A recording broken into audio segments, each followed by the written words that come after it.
Zakon je nedodelan, nedorečen, slab, neusklajen, čeprav je že več kot eno leto v obravnavi, v razpravi. Torej, gluha ušesa ima vlada za pripombe strokovnih skupin, za svet, naprimer kot sveta za radiodifuzijo, predstavnikov, torej sindikalnih predstavnikov, drugih združenj in tako naprej. Ampak tako kot z ostalimi zakoni vlada gre naprej. Temu lahko rečemo buldožerski način, enostavno z vso silo gremo, pa kar bo in gremo do konca. Napravila se je pot, da bo prišlo zares do dveh zadev.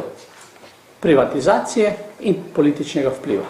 Da bo prišlo zares do kraje premoženja in kraje možnosti, kar je pa najhujše, možnosti vplivanja od zunaj demokratično preko programskega sveta, tako na program, kot seveda politično prepoznavnost vseh, ki so v tej državi.